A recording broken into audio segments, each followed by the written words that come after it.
Bonjour, je suis Leila El-Gnaoui, je suis coach en développement personnel et professionnel et formatrice depuis plus de 20 ans. Aujourd'hui, je vais vous présenter des méthodes, des techniques, des astuces pour préparer vos examens, que ce soit à l'écrit ou à l'oral. La première chose que vous pouvez faire, c'est de vous tester.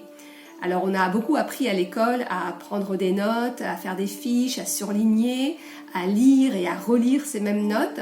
C'est très bien, alors surtout si on les lit à voix haute, parce que ça vous amène à utiliser à la fois votre mémoire visuelle et votre mémoire auditive.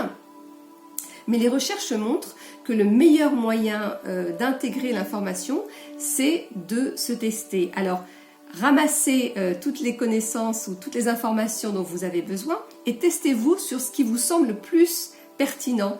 Faites vous-même votre propre test, comme si vous étiez le professeur, et ensuite, comme si vous étiez l'étudiant, le collégien ou le lycéen.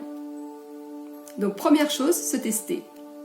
Deuxième chose, se mettre dans un état propice à l'apprentissage. C'est quoi un état propice?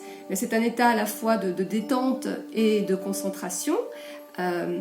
Et comment on peut s'y mettre? Alors peut-être que vous avez déjà vous-même, vous savez déjà comment vous mettre dans un état comme ça de détente et de concentration. Sinon vous pouvez simplement vous poser des questions comme celle-ci. C'est quoi pour moi le meilleur état dans lequel je puisse être pour apprendre? De quoi est-ce que j'ai besoin? À quoi ça ressemble pour moi cet état où je peux apprendre de façon sereine, facile? Et en se posant les questions, en fait, on commence à aller vers ce chemin. Votre cerveau se pose la question et du coup se dit mais à quoi ça ressemblerait et vous amène un peu plus vers ça. Donc ça peut être une technique. Sinon vous verrez que je propose des vidéos qui amènent aussi à un état propice de détente et de relaxation et de focus, de concentration. La troisième chose qui est très importante, c'est de faire des pauses. Alors, pour certains, ce sera toutes les 45 minutes, pour d'autres, ce sera toutes les heures et demie. Trouvez vous-même votre propre rythme, mais en tout cas, c'est très important de ne pas rester comme ça tout le temps, la tête dans le guidon, et de faire des pauses, de respirer de façon consciente peut-être, de faire quelques mouvements. Et là aussi, vous trouverez une vidéo où je propose d'avoir un état optimal de concentration avec quelques mouvements. Vous pouvez aussi utiliser la technique de la visualisation. Alors la technique de la visualisation, c'est une technique PNL que les athlètes de haut niveau utilisent pour se préparer à un match ou à une course.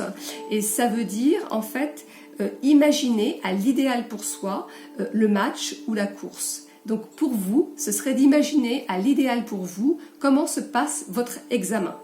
Que ce soit à l'écrit ou à l'oral. Vous fermez les yeux, vous vous trouvez ou bien déjà dans l'espace dans lequel vous allez avoir cet examen tel que vous l'imaginez, ou alors devant, et puis progressivement vous entrez dans cet espace, vous vous installez, et puis tout se passe à l'idéal pour vous. C'est vous qui êtes le scénariste, le metteur en scène de cette situation. Et puis dans cette visualisation, donc c'est une imagination où vous allez voir ce que vous allez voir, entendre ce que vous allez entendre et ressentir ce que vous allez ressentir. Et c'est important de le faire plusieurs fois par jour de façon à créer et à maintenir ces connexions neuronales qui vont progressivement préparer votre cerveau à créer cette situation pour vous. Vraiment, c'est une technique utilisée par les athlètes de haut niveau, ne vous en privez pas. J'ai aussi une vidéo sur la visualisation que vous pouvez utiliser pour vous aider. Soyez attentif à ce que vous ressentez. L'état dans lequel vous êtes est extrêmement important pour apprendre, mais aussi pour avoir accès à la fois aux connaissances que vous avez apprises et aussi à vos capacités de réflexion dont vous aurez besoin à l'examen, qu'il soit à l'oral ou à l'écrit. Donc c'est important de faire un check, un scan, comment est-ce que je me sens, et de prendre l'habitude de faire ça pour pouvoir vous remettre dans un état propice autant que faire se peut. Et puis dernier conseil, faites-vous votre propre feedback. À la fin de chaque journée, prenez le temps et posez-vous les questions suivantes. Qu'est-ce qui a bien fonctionné pour moi aujourd'hui?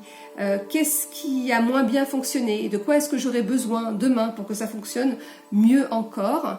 Et comme ça, vous allez améliorer votre manière de travailler à l'idéal pour vous. Voilà, on dit souvent que la sagesse ne vient pas de l'expérience, mais de la réflexion que l'on a sur cette expérience.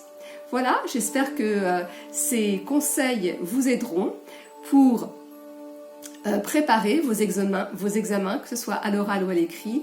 Je vous souhaite plein de bonnes choses. À bientôt.